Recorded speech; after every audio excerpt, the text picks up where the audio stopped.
Hello everyone, this is Cabane the Christian. Before I start this video, I just want to say that my Patreon account is linked below and any contribution is appreciated. It is on a per video basis, though you can set a monthly cap for how much you contribute so that you aren't squeezed to the bone. But if you're at risk of being squeezed to the bone, uh, spend that on more important things than contributing. I mention this because your contributions do a few things. First of all, they incentivize me to produce content every day. And if you enjoy the videos, that's kind of what you get out of it. Second, they produce, if the conditions are right, a surplus in my monthly budget, which I can then invest in books and lectures and stuff like that, so that I can continue to produce content like this.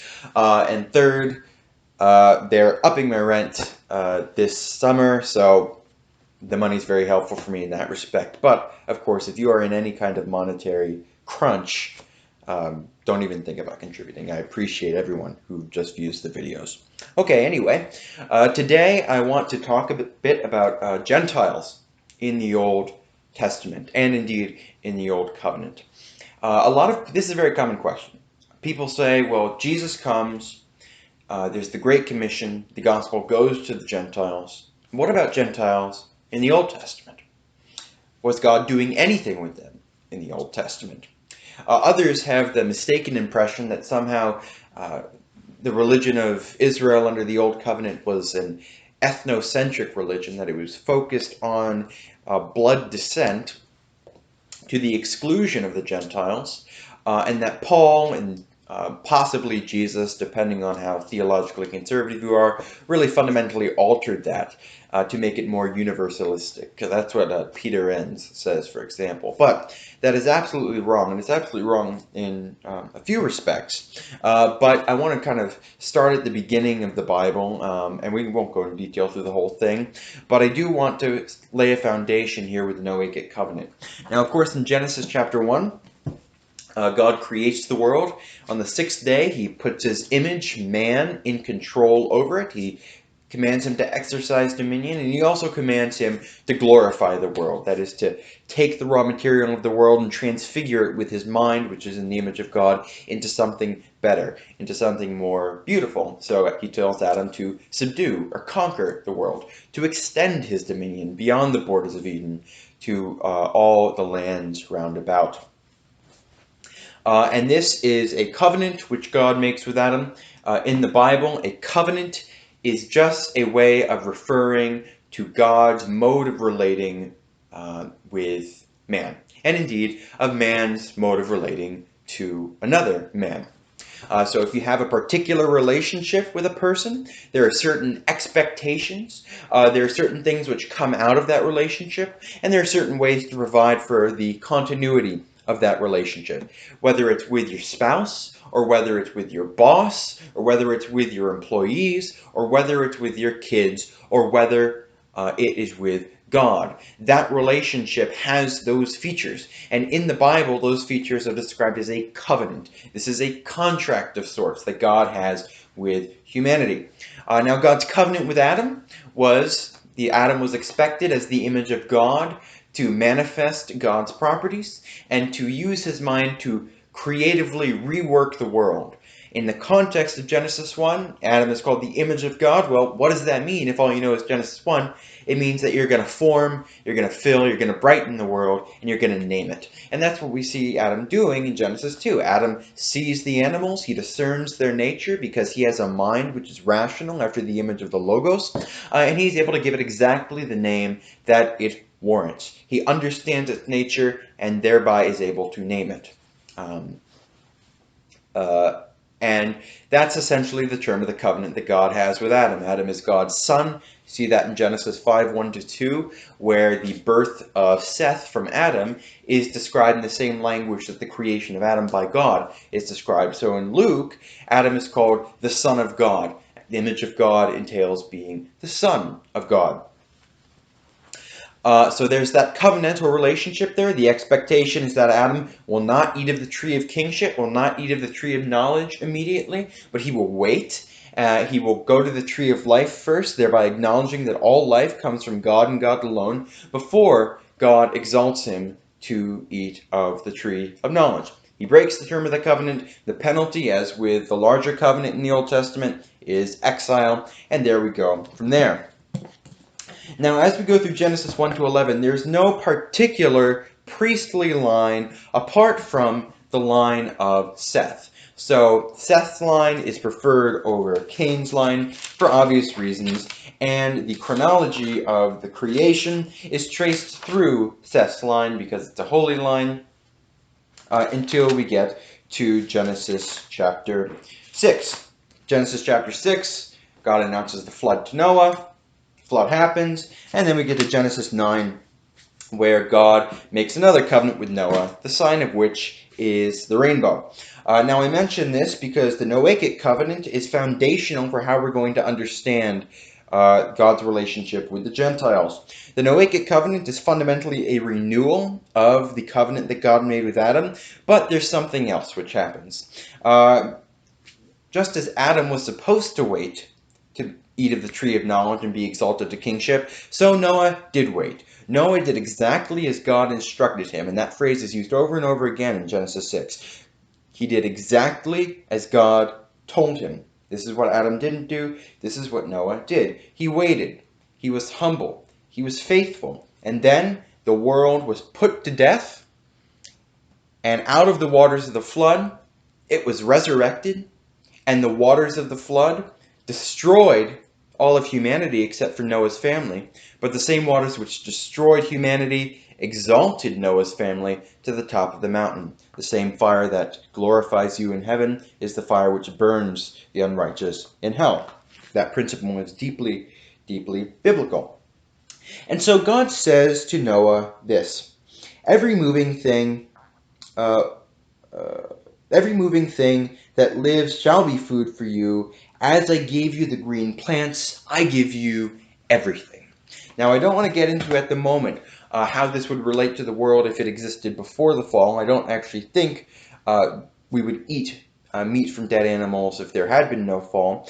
But what I want to emphasize here is that this is not described as a concession to human weakness. This is an exaltation. Noah has been faithful, and now God exalts him. And just as Christ, the last Adam who glorifies humanity, recapitulates and recreates everything by joining it to himself, so also Noah eats up the whole world and is shown as an exalted microcosm of the world. That notion of eating up the world and thereby glorifying it runs through the whole of Scripture. So Jesus says, if you're unfaithful, I'm going to spit you out of my mouth. Now, how could he spit him out of his mouth unless the church had been in his mouth to begin with? So Noah eats up the world, he assimilates it to himself, and he is therefore exalted. And then, very importantly, God says, and as for your lifeblood, I shall require a reckoning. From every beast I will require it, and from man, from his fellow man, I will require a reckoning for the life of man. Whoever sheds the blood of man, by man shall his blood be shed, for God made man in his own image. This again is an exaltation. In Genesis 1 to 3, God is solely the sovereign over life. Cain, even though he had committed an offense for which he could justly be executed, was not executed because God had not exalted man to have the authority to exercise God's sovereignty over life. But here Noah is exalted, and he is given sovereignty to exercise the death penalty. That is, he's given responsibilities which belong by right to God. Now a bit of a tidbit on the phraseology here. Whoever sheds the blood of man, by man shall his blood be shed, for God made man in his own image. So actually, it's not just that murder warrants the death penalty, and that is explained by man being created in God's image, so you assault God's image if you murder someone. It's also the fact that by man shall his blood be shed. That is, because God created man in his own image and exalts man to his likeness, man is able to exercise the authority that God has intrinsically. Now, I know I haven't said much about Gentiles, but I'm spending time on the Noahic Covenant because of the way it's going to govern God's relationship with the Gentiles.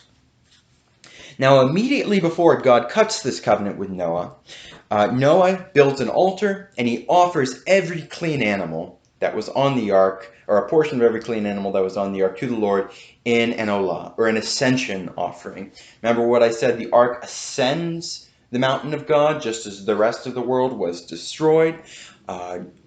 Noah ascends up to God's throne, and here with this ascension offering, he brings the world with him. Now, sacrifices in the Old Testament and offerings are often described in terms of God eating the sacrifice. Well, this establishes the parallelism. Noah offers the world to God as an ascension offering, and God, so to speak, consumes it. And then God says, "You've given it all to me, I thus give it all to you." And Noah is given permission to consume the animals of the world. That's a very important principle. But as far as Gentiles go, I want you to notice that the priestly vocation of Noah precedes his royal vocation. He first officiates at the sacrificial altar as a priest, and then God makes him king. He gives him civic authority to carry out the death penalty. And when you think about the ancient world, what do you notice?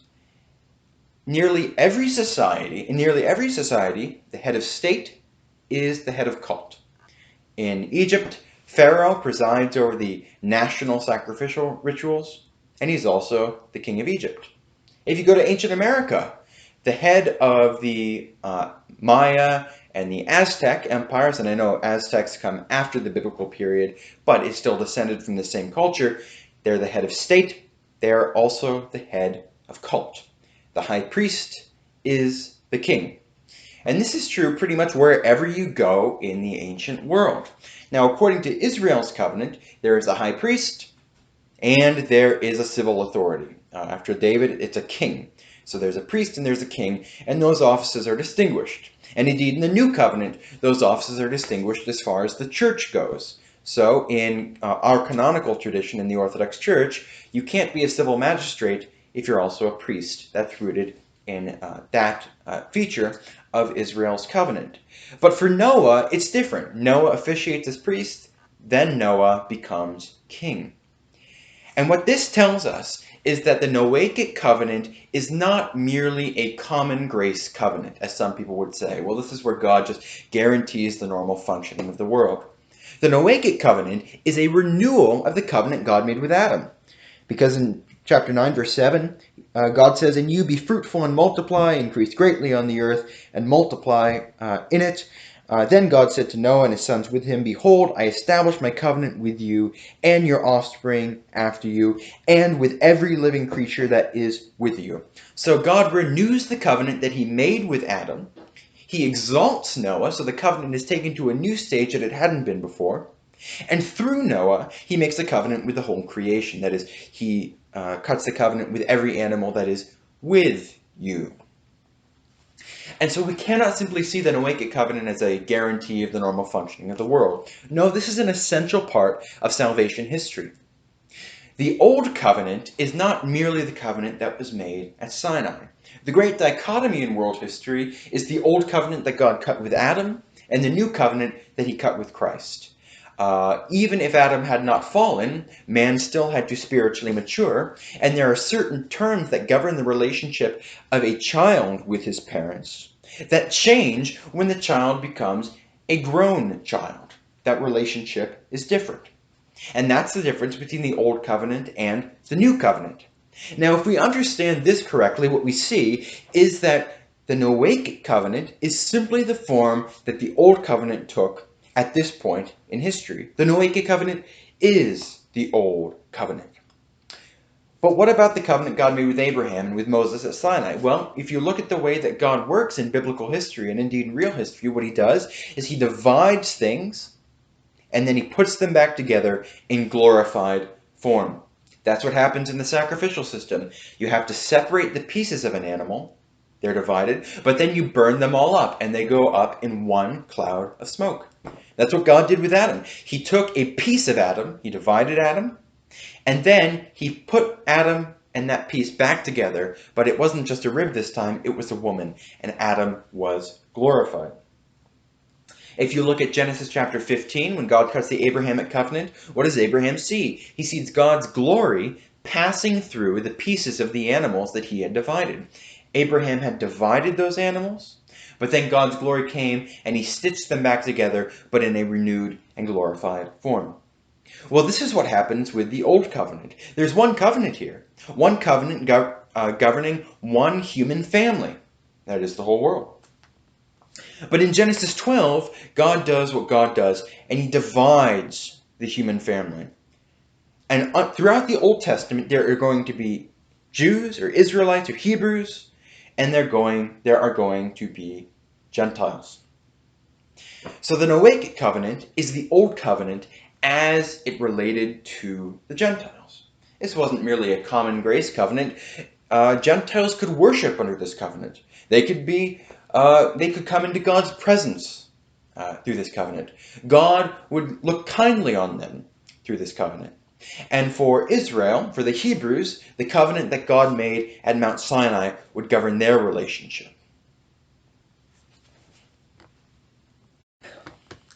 But I want you to notice something else about the book of Genesis, because the patriarchal narratives have this very important feature which Josephus knew about, which ancient Christian commentators knew about, but which most people today have forgotten. And it's that the patriarchs were engaged on a mission. This was not simply Abraham and his wife and a few kids. Abraham had an enormous number of people with him.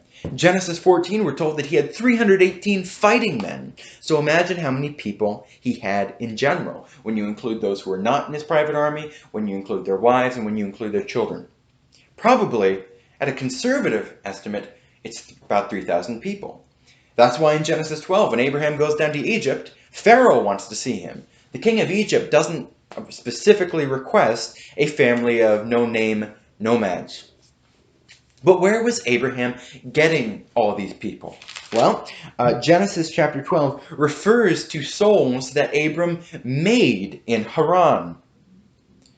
The natural interpretation of this would be to understand this as Abraham gathering people together from the nations all about and incorporating them into his family. In Genesis 17, we hear that the whole camp of Abraham is circumcised. Not just Abraham and his biological son, but the whole camp is circumcised.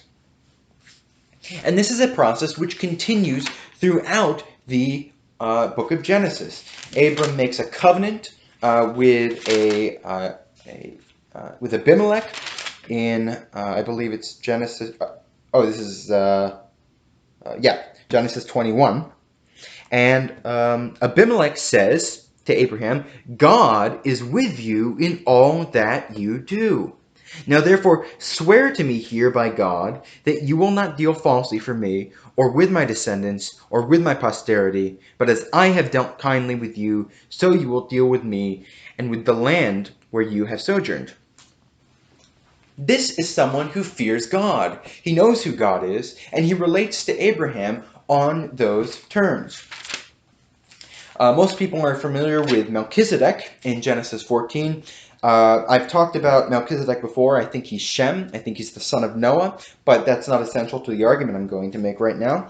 But what I want to point out here is that Melchizedek blesses Abraham by God Most High, possessor of heaven and earth. And blessed be God Most High, who has delivered your enemies into your hand. So we know that there are God-fearing Gentiles who are in the land of Palestine at this point in time. And they aren't no names either. Melchizedek is the king of Salem, or the king of Jerusalem. But also I want to point out that God's title here is God Most High. That might seem insignificant at first, but actually it begins to form a pattern in the Old Testament.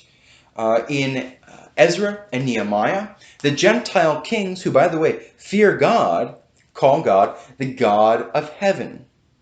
He's God Most High. He's upward. He's in the heavenly places. In Daniel, the Gentile kings refer to God as the God of heaven.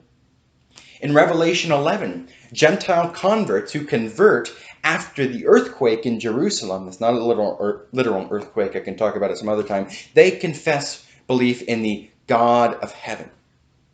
And so the Gentile name for God tends to be associated with the heavens, the sky. The reason being, in Genesis chapter 1, God puts heavenly lights in the sky to rule the day and the night. To rule the day and the night. And so heavenly lights in the heavens symbolize dominion and sovereignty. And when you confess the God of heaven, God Most High, you are confessing him in his role as the creator and sovereign of the world. The association of heaven with sovereignty is also mentioned in Ephesians, where Paul says to slave masters, remember that you both have a master, and he is in heaven. That is, Jesus is exalted to the heavens and is therefore in a position to execute judgment on those who mistreat their slaves. But it gets even more interesting than that, because if the Bible is true, and if the Bible was completely true, then it's actually not that long a time between Noah and between the stories here and the Exodus.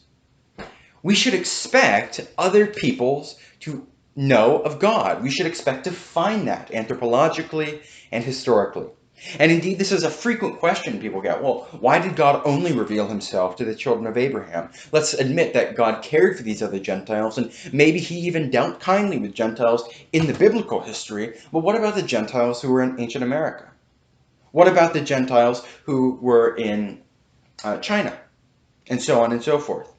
But actually, it's very interesting that it appears this question is answered. If you look at Winfrid Corduron's excellent book, In the Beginning God, The Case for Original Monotheism, Corduron surveys the work of a Catholic anthropologist, Wilhelm Schmidt, who wrote a 12-volume series in the early 20th century dealing with monotheism among various different peoples. And what he noticed is that there is actually a very consistent belief among tribal peoples and among peoples in history of a creator God who is sovereign over the world. And that's a very important point, because many people think of monotheism, polytheism as one God versus many. But it really isn't about that. The Bible talks about many gods. There are many heavenly beings out there who you can call Elohim. But there's only one Lord.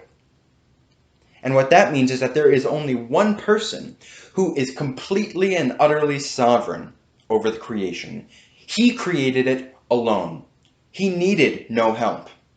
And he needs absolutely no help to execute his will, even though he incorporates us into his counsel. And he has no doubt, he has no fear about the outcome of events. Benjamin Sommer points this out in an essay on the common but manifestly incorrect view among scholars that Israel's religion began as polytheism and then gradually became monotheism. Sommer points out that in other Near Eastern literature, one of the features in their stories is that the gods are terrified of what's about to happen on the divine council.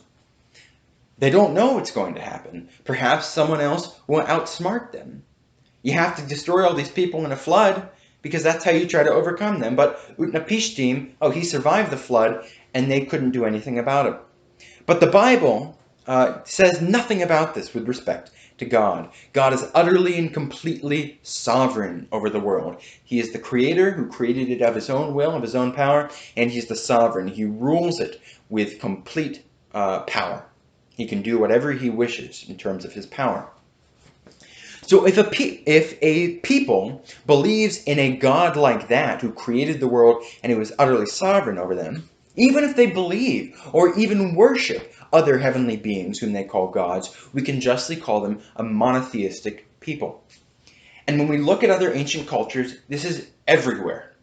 Ancient China worshipped a god called Shangti. Shangti means the emperor of heaven. Remember how God is associated in terms of his Gentile name with the heavens to signify his sovereignty? Well, in China, there you go. He's the emperor, he's sovereign of heaven. This is the God of heaven. as worshipped in China. If you go down to Africa, it is very well known, something called the sky god phenomenon. That is, these different people groups have very old traditions about worshiping the god of the sky. And the god of the sky isn't like the other gods. He's not like the other spirits whom they attempt to communicate with. The god of the sky is sovereign. He created the world. He governs the world. He gave commandments to man. And this is something you find among Native Americans as well. There are very early accounts from the colonists about the worship of a character called the Great Spirit. Now, you don't have a reference to the sky here, but if you look at the characteristics of the Great Spirit, it is really remarkable. This is the God of the Bible. The Great Spirit, he created the world out of love. He gave commandments to live justly in relation to other people, to marry one spouse, and to be faithful to that spouse. Obviously, traditions are going to differ from tribe to tribe, but if you look at Win Corduan's book on this, he gives a fair bit of detail about all of this. Indeed, various tribal peoples in North America tell a story like this. There was a time long ago when the Great Spirit looked on the world he created, and it was so wicked that he decided to destroy the whole thing. So he told a particular person, a flood hero, the name varies from place to place, to build a boat, and he's going to flood the world. The narrative of the flood is given in terms of different chronological markers. It's longer or shorter than the Bible. It just depends on which tradition you're talking about. And then the flood hero landed on a mountain. And sometimes he's even described as offering sacrifice and receiving a rainbow from the Great Spirit. This is really remarkable stuff. What this tells us is that various people groups around the world have an independent knowledge of this character who shares these same or similar attributes no matter where you go on the planet. And what this tells us is that God's dealings with the creation under the Old Covenant is not limited to what we are told in the Old Testament. God had a covenant with the Gentiles, which was just the covenant made with Noah. Under that covenant, the civil magistrate would also be the religious authority. Under that covenant, they would worship God and be faithful to the commandments he had given to them. And this is found all over the world. And so we find that the Gentiles indeed were being dealt with by God before the coming of Christ, even when that's not recorded in the Old Testament. I highly recommend you read that Win Corduan book if you want more information. Anyway, back to Genesis itself. One theme that you find in Genesis is that the patriarchs build wells. They dig wells. Abraham gathered his community around an oasis sanctuary. And this is often associated with Gentiles. In Exodus chapter 2, Moses meets his wife, who is a Gentile, at a well. Then he marries her and he rules over this Gentile people. We find later in Exodus 17, Jethro is a God-fearing Gentile. He blesses Moses in the same way that Melchizedek blessed Abraham. So they were God-fearing Midianites at the time of the Exodus.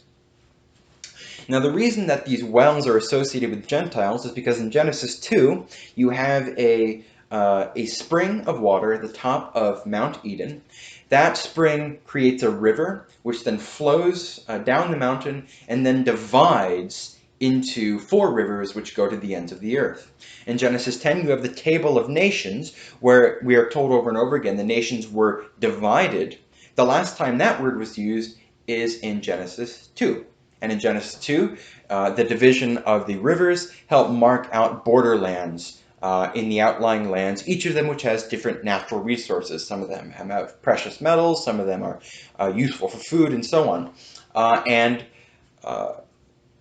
so the well is associated with going to the Gentiles. The well is also associated with marriage, because one way that going to the Gentiles is described is entering into a marital covenant with them under the sovereignty of the Lord. There's, post-exilic Judaism and modern Judaism looks askance at marrying Gentiles, but actually in the Old Testament it was fine to marry a Gentile. Solomon married a Gentile under God's blessing. Joseph married a Gentile. Moses married a Gentile.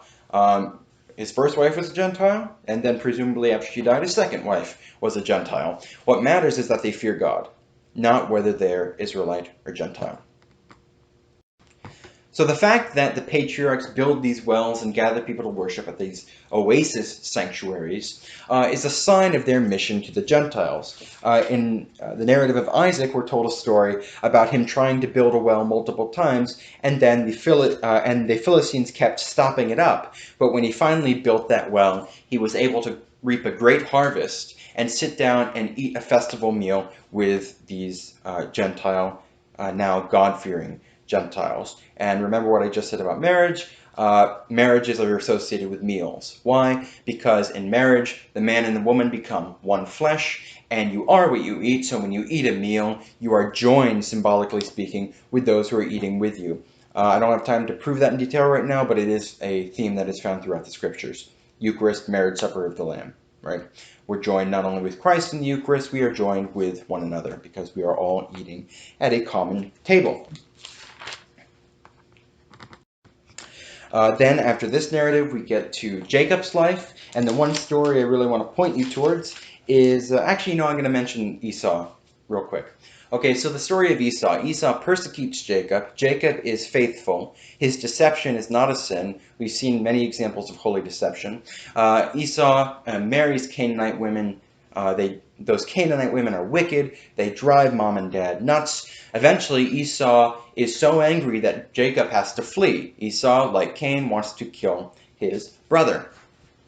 And Esau becomes something of a prince. But while Jacob is in exile with Laban, he becomes very wealthy, and he gathers a camp around himself as well. The story began with Jacob seeing a ladder to heaven. The story ends with Jacob coming to a place called Sukkoth. Sukkoth means clouds. He's climbed the ladder to heaven and been exalted. And when Jacob meets Esau again, Esau and Jacob reconcile. This is the reversal of the story of Cain and Abel. And I mention this because throughout the scriptures, the symbol of Jacob meeting Esau and reconciling is going to be a sign that Israel and the unrighteous nations will eventually integrate, and those unrighteous nations will be converted. See that in Malachi. Malachi starts with the narrative of the conflict of Jacob and Esau. Then we're told that that many nations will worship God with a tribute offering, which is the Eucharist, from the rising of the sun, and the story ends with saying that everything which your foot treads down is yours, which is an allusion to the conquest, which refers to the going forth of the gospel, and it says the sun will rise with the healing in its wings. So Jacob and Esau is flipped when Israel and the unrighteous nations reconcile. Now, if you don't believe me, I want you to note that when Jacob comes out of his meeting with Esau, what are we told? We're told the sun rose on him. So that is a feature not only in Malachi but in Genesis. And by the way, that is why the reconciliation of the northern and southern kingdoms spoken of by the prophets, and which actually happened proleptically at the return from Babylon, which is why in Luke we actually meet a woman from the tribe of Asher, the northern tribe. Paul uses those texts to refer to the reconciliation of Israel and the nations. It goes back to this biblical theme. So it's relevant to Gentiles in that way. But I want to talk about the incident at Shechem.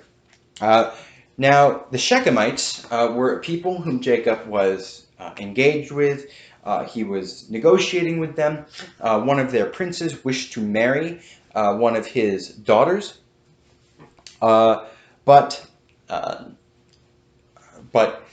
he ended up defiling Dinah. Now, it's not exactly clear what kind of defiling this is.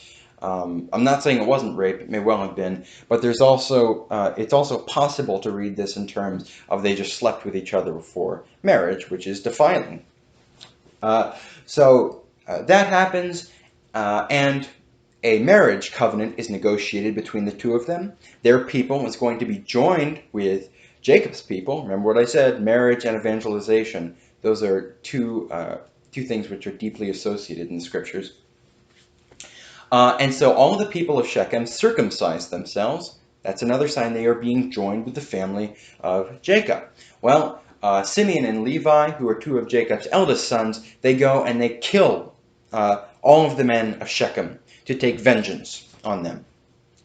And what does Jacob say? He says, "You have made me a stench in the noses of the peoples all around." Jacob was engaged in important work. He was evangelizing the nations. God says in Genesis 15, the iniquity of the Canaanites is not yet full. Well, how do we know that? Because so many of them were converting right here. This was part of the project. The project was to gather all of the righteous Gentiles into the family of Jacob, and then they would be put into Egypt, and they would come up out of Egypt, and they wouldn't suffer the judgment on Canaan that God was going to exact when the iniquity of the Canaanites was full. So you've made me a stench in the noses of the peoples all around me. Well, then you go forward a little bit, and you have the story of Joseph. Now, Joseph is obviously a type of Christ. He's an exalted Adam. Adam tried to become king before it was his time because Eve saw that the tree was good for becoming wise, but he was cast out. Well, Joseph is faithful, and he's cast out for being faithful. And then, through suffering, he becomes wise. And so when Pharaoh looks for a wise and discerning man, well, there you have Joseph. And just as Adam was ashamed of his nakedness and tried to make poor clothing, and God gave him clothes of death, Pharaoh puts this beautiful robe on Joseph, as an addition to the robe of many colors that Jacob had already given him. But what I want to point out is, how does he get to Egypt? We're told he got to Egypt in an incense caravan. An incense caravan. Jacob had become a stench in the noses of the peoples all around. Joseph is a sweet smell. He goes to Egypt in an incense caravan. Then we move forward from there, and Joseph obviously becomes a counselor to Pharaoh, and we're told that Pharaoh said that Joseph had the spirit of the holy God in him. Now, sometimes this is translated as spirit of the holy gods because there's a presupposition that, well, Gentiles didn't really convert into the Old Testament. It's not. This Pharaoh is a converted man. He is a faithful man. He listens to the voice of God's counselor. And indeed, there is a baker and there's a cupbearer, and Joseph replaces them both. And so he has bread and he has wine. A famine struck the whole earth, just like the flood struck the whole earth. And then the nations come down to Egypt, where Joseph is ready to feed them bread and wine. We're told that there were special privileges given to the priesthood of Egypt. Given that Pharaoh was a righteous man, it is perfectly legitimate to conclude that this is the priesthood that is existing under the Noahic Covenant. And actually there is after the Exodus, when the Levitical priesthood is instituted, you remember that that the head of each household officiates as priest. And then in Numbers, Korah, Dathan, and Abiram are very upset that the priesthood has very special privileges. They were operating under the Noahic order, but then they're moved to the Mosaic order, and that upsets them. But my point here is that this Egyptian priesthood is under Pharaoh, who is, of course, the high priest of the whole cult under the Noahic Covenant. Egyptian priesthood, by implication, this is a faithful, God-fearing priesthood. Now, they changed in between this time and the time of the Exodus. They apostatized. And we're told at the end of Joshua that's because Israel apostatized. Israel worshipped the gods in Egypt, and so the Gentiles around them apostatized. Israel was given a mission to the Gentiles. When Israel goes bad, so do the Gentiles all around them. So that is Genesis. To move to Exodus, one of the great themes in Exodus is the revelation of God's name. The name of God is a way of talking about his character, his properties. It's related to the concept of the logos of God. Words are ways of picking out and consciously appreciating the properties of a thing. Names do that. And God's name manifests his character. In Exodus 33 to 34, when God makes his name known to Moses, Moses sees the glory cloud, and it says, the Lord, a God faithful and just, and so on. But not clearing the guilty. This is a revelation of his character. But it's not just a revelation of his character to Israel. because there's a famous passage in Exodus chapter 9 which the Apostle Paul quotes. God raised Pharaoh up to make known his power and to proclaim his name throughout all the earth. To proclaim his name throughout all the earth. Now, some people would say, well, this is just a proclamation of God's election of Israel. I mean, there's no expectation that God would ever bless the Gentiles under this purpose. But actually, this is exactly what happens in Exodus. Now, after the plagues, Egypt was annihilated. You have to revise the chronology of the ancient world to fit with the Bible, and that's what has to be done because the Bible is the Word of God. But when you do revise the chronology, you find that Egypt's back was utterly broken. It was the great power of this region, and it was destroyed. This was not a small footnote to your newspaper. Everybody had heard about it. 500 years later, the Philistines are still talking about it when they receive the Ark of the Covenant. They say, is this not the God who destroyed Egypt? We see in Exodus 10, Pharaoh's counselors tell Pharaoh, you have to repent. Do you not see that Egypt is destroyed? What are you doing? But what we see in Exodus 12 is perhaps the most interesting, because in Exodus 12, Israel comes out of Egypt, and a mixed multitude from the nations come out with Israel. And you can bet that there were lots of Egyptians in that number. The Egyptians knew what was happening. They knew why these plagues were coming. They saw which God was sovereign. And there were probably many Egyptians who put blood on their doors during Passover. So, throughout the wilderness period, there's this mixed multitude from the nations who is surrounding the camp of Israel. And these are Gentiles who believed in the God of Israel. Undoubtedly, many of them sinned during the wilderness period, as did Israel, but nevertheless, they believed in the God of Israel at this point. But during this wilderness period, nobody is getting circumcised. That's what we know from Joshua chapter 5. Now, I'm not going to go into why this is the case. It has something to do with the correspondence between Genesis 15 with the Sinai covenant, Genesis 17 with the inheritance of the land and mass circumcision, Joshua 5. James Jordan has written some good stuff on that, so you can check it out if you're interested. But nobody is circumcised during this 40-year period. Not the Gentiles, not the Israelites. And what we see during this 40-year period is that there is a melding of Israel and the nations. There was an exodus, there was a covenant, Israel and the Gentiles came out together, and then for 40 years there was a melding, and then in Joshua 5, everyone is circumcised. They're incorporated into the family of Israel. And this is a type of what happens in the New Testament. You've got the new Exodus, the resurrection of Jesus in AD 30. I think it's AD 30, not AD 33.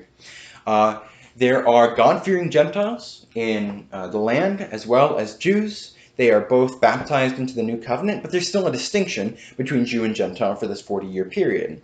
Paul addresses men of Israel, and he's not talking to the church. The Old Covenant definitively ends with the end of the temple and the end of that whole system. Well, when the temple is destroyed, there is no distinction between Jew and Gentile. The two have melded together over this period of time. So what happens in the Old Exodus is a type of what happens in the New Exodus. Also, in Numbers, I can't remember the exact chapter, but in Numbers, Gentiles are permitted to bring offerings to God's tabernacle. There are certain things they can't participate in. They can't participate in Passover. Nevertheless, they are accepted at God's altar. Moreover, at the Feast of Tabernacles, which is the final feast of Israel's liturgical calendar, you have, it's also called the Feast of Ingathering, because you gather in the whole harvest of bread and wine. And on this feast, you slaughter 70 bulls. Well, 70 was the number of the nations. We see that in Genesis chapter 10. Jacob had 70 sons, by the way, showing that Jacob, the family of Israel, was a miniature humanity out of which the whole world would be reborn. And in Zechariah 14, the Feast of Tabernacles is used as an occasion to describe the conversion of the Gentiles. So Jesus says, the field is the world, gather in the grain, and here we have the harvest of bread and wine, symbolizing the conversion of the Gentiles, the whole Gentile world. So we see here that God is very concerned with the Gentiles. even in the Pentateuch, which is sometimes thought wrongly to be one of the most ethnocentric or nationalistic portions of the scriptures. In Joshua, you have the conversion of Rahab. You have the obscure story of the Gibeonites. I think the Gibeonites are righteous, but I'm not going to get into that at the moment. The story of Rahab is chiastically linked with the story of Achan, who is an Israelite by blood, but Achan is destroyed, Rahab is saved. And I can't prove this, but given that the book of Joshua is a condensed account of the conquest, I'll bet you that there were more Canaanites who converted and were not destroyed. We see in Rahab that a Canaanite who converted was not destroyed. Well, how did Rahab inherit land? This is a very interesting point because in modern Judaism, inheritance is by blood.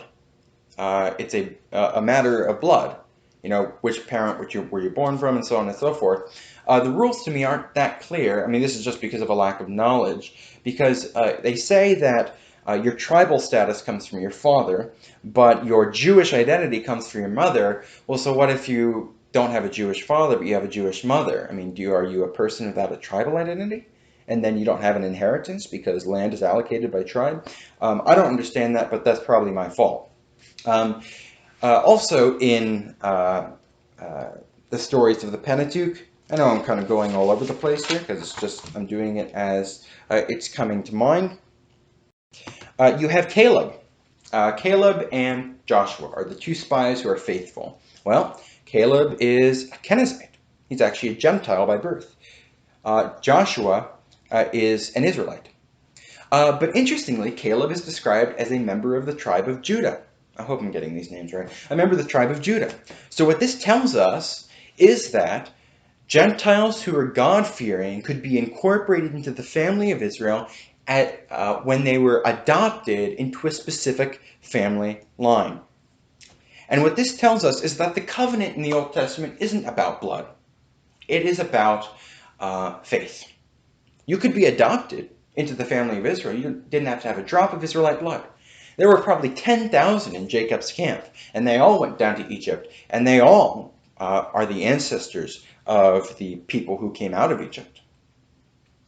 Blood here doesn't really matter. It's about faith. You can be adopted into the family of God. That's why Rahab is able to get an inheritance. Presumably, she had to be adopted. So that is Genesis through Joshua. So I think you've gotten most of the point, actually. I could keep going, and maybe I'll keep going in another video. But I'm going to end here because it's already pretty long. But thanks so much for watching. I hope you've enjoyed it.